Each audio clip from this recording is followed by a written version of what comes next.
Well, hey there guys, and welcome to another episode of What's Happening in China.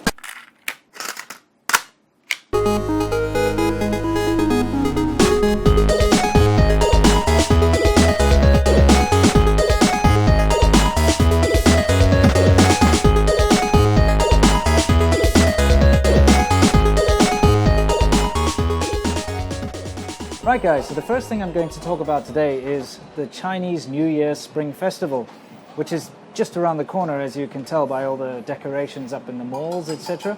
The Chinese New Year Spring Festival is basically China's Christmas and a New Year's celebration all rolled into one.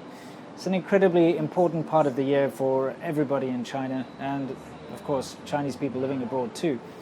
And it's a time for family, it's a time for copious amounts of eating and drinking, and of course, lots and lots of lucky money.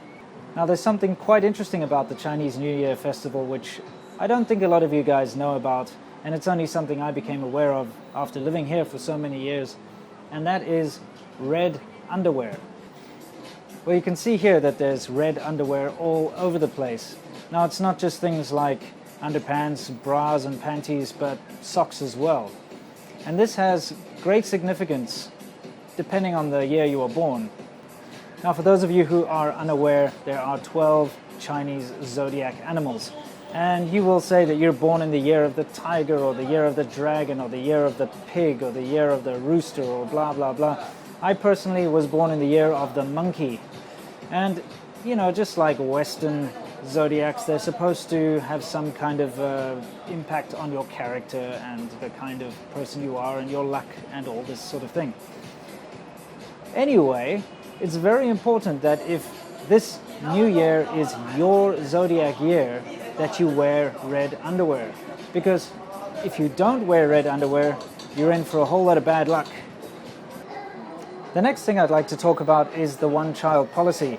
Or I should say, the lack of one-child policy, because now there is a two-child policy. In other words,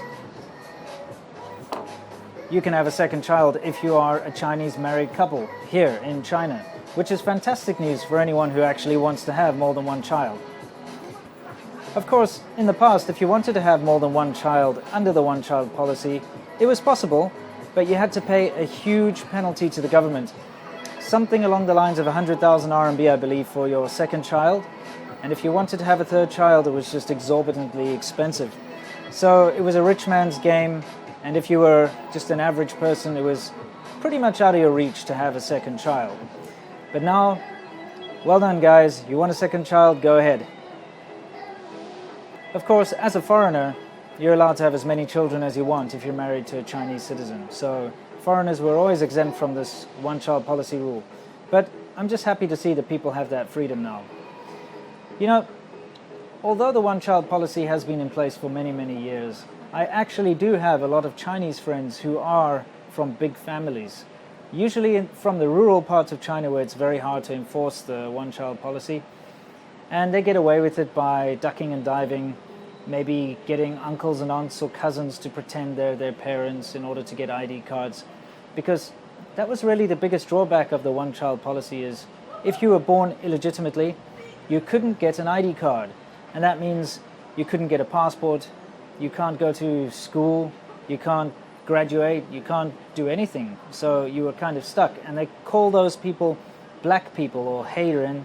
And of course, they're not talking about the color of their skin, just their legal status. Something funny I'd like to share with all of you guys. Now, last week, Monday, C-Milk and I went to this knockoff Austrian town called Hallstatt. It's really bizarre. Basically, a Chinese investor decided to rebuild an Austrian town in China.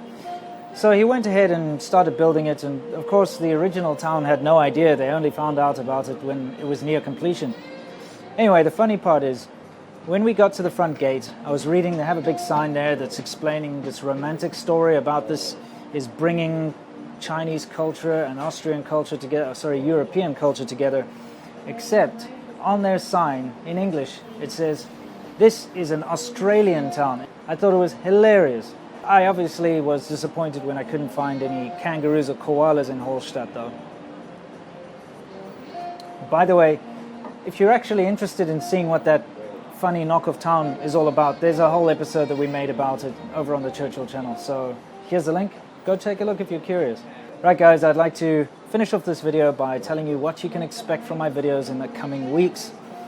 Well, I'm not sure if you've seen my risks video yet, but I explained in that video that I would talk a little bit about how I managed to get on my feet here in China, all the processes I went through and all the trials and tribulations. So I'm going to be making a video series all about that. So that will be the next video you see, will be one of those. I still have my mysterious Chinese booze videos to get through. I also have a lot of other interesting things in store for all of you guys, but once again, if you have any suggestions that you would like me to cover, please leave them in the comments below. And until next time, as always, stay awesome.